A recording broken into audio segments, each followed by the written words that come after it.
네, 안녕하세요. 도사 이승태 TV의 이승태 변호사입니다. 오늘 제가 얘기 드릴 거는 화재로 인한 부분을 좀 얘기를 드리고 싶어요.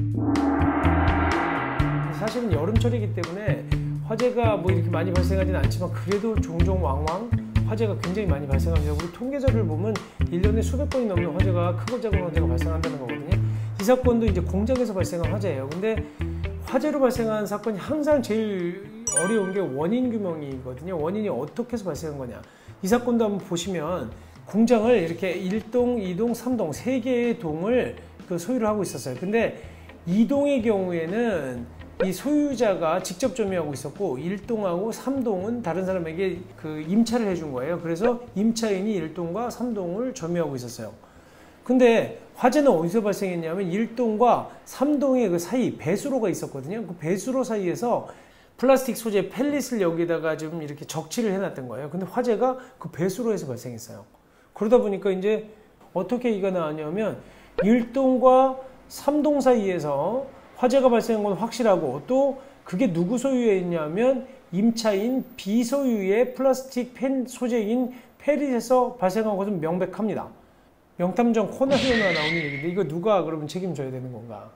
소유자 입장에서 한번 보시면 아니 내가 그 공장을 1동하고 3동을 임차를 줬고 그 다음에 화재도 분명히 그 사이에서 또 B 소유의 펠릿에서 발생을 했다고 보여지는데 당연히 B가 그러니까 임차인이 책임져야 되는 거 아니냐 이렇게 생각하겠죠. 근데 B 입장에서는 아니 이거는 내가 여기 1동하고 3동을 임차했었지 이 1동과 3동 사이에 있는 배수구를 내가 빌린 건 아니지 않냐. 그리고 배수구에다가 내가 맞다 펠릿을 이렇게 플라스틱 소재 펠릿을 갖다가 적치해 놓은 건 맞지만 과연 이게 내 잘못으로 인한 건가? 다른 사람이 여기 와서 불 붙였을 가능성도 있고 다른 사람이 여기다가 담배 피웠을 수도 있는데 그리고 아니면 그 지금 당신 소유자가 관리 잘못해서 불난 거 아니야? 이렇게 또 주장을 하는 거예요. 대부분의 사람들이 아마 저건 당연히 임차인이 배상해줘야 되는 거 아니야? 이렇게 생각하실 수 있을 겁니다. 여러분들도 대부분이 그렇게 생각하실 것 같은데 한번 판결을 지켜보겠습니다.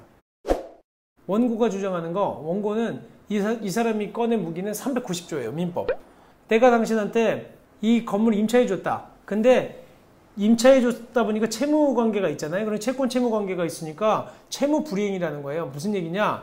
채무자, 그러니까 임차인인 채무자가 채무의 내용에 쫓은 이행을 하지 않은 거에 해당한다. 그러니까 손해배상해라 라고 했더니 여기 단서 규정 있죠? 390조에 우리 법원은 한 사람에게만 권리를 주지 않아요. 또 한 사람에게만 무기를 주지 않습니다. 그 얘기는 또 채무자가 자기 무기를 쓸 수 있는 것도 마련해 놨어요. 그러나 채무자의 고의나 과실 없이 이행할 수 없게 된 때는 그러하지 아니하다. 이렇게 돼 있습니다. B가 뭐랍니까? 나는 내 고의나 과실 없어. 이거 제대로 이행하지 못한 거 내 책임 아니야. 라고 해서 자기 책임이 없다고 주장을 한 거예요. 사실은 이게 입증 책임이라고 하는 건데 얼핏 들으면 똑같은 내용 같아요. 이게 그 얘기 아니야 라고 생각하지만 그렇지 않습니다. 뭐냐면 채무의 내용을 이행하지 않았다는 것만 원고는 입증하면 되는 거고 채무 입장에서는 고의 과실이 없음만 입장하면 돼요. 나는 고의도 없었고 과실도 없었다. 그러면 채무자가 이기는 거예요. 그랬더니 법원의 판단이 뭐냐면 발화지점으로 추정되는 배수로는 임대차 계약상의 임차물이 아니라는 거예요. 여기는 1동과 3동만 임차했지 배수로는 임차물이 아닌데 그리고 여기가 반드시 임차인만 사용하는 공간이라고 볼 수 있느냐? 관리 책임이 반드시 임차인한테만 있느냐? 난 그렇게 보이지 않는데 이건 왜냐하면 소유자도 그러면 앞에 1동을 쓰고 있었으니까 왔다 갔다 하다가 그거 있으면 치울 수도 있는 건데 이게 왜 반드시 임차인의 책임이지? 나는 이거 그렇게 보이지 않는다. 그래서 이거는 화재가 발생한 이유가 그 임차인의 계약상 의무 위반으로 보이지 않는다라고 해서 의외로 비해 책임이 없다라고 판시를 했습니다. 그랬더니 원고가 또 제가 항상 얘기하는 것처럼 하나의 칼만 주장하지 않죠. 이번에 또 뭐라고 얘기했냐면 두 번째 칼날 758조를 들었어요. 공작물의 점유자 소유자 책임이에요. 이 조항이 굉장히 자주 드는 조항인데 뭐냐면 공작물의 설치 또는 보존의 하자로 인해서 타인에게 손해를 가한 때는 손해배상 책임이 있다. 이게 기본적으로 원고가 주장하면서 얘기하는 거예요. 점유하고 있지 않냐? 임차인이니까. 그래서 여기서도 무슨 얘기합니까? 이 화재는 공작물에 해당하는 적재물의 설치 보존의 하자로 인한 것이다. 네 펠릿 아니냐. 그러니까 이거 네가 점유하고 있으니까 공작물을 점유하고 있는 자니까 너 책임져 라고 해서 불법행위 책임이 있다라고 물은 거예요. 그랬더니 거꾸로 여기에서도 또 피고한테 준 법원에서 준 민법에서 준 그 칼이 뭐냐면 점유자가 손해방지에 필요한 주의 의무를 해태하지 않은 때는 책임이 소유자가 책임이 있다고 한 거거든요. 그러니까 점유자 입장에 당연히 뭐라고 해요?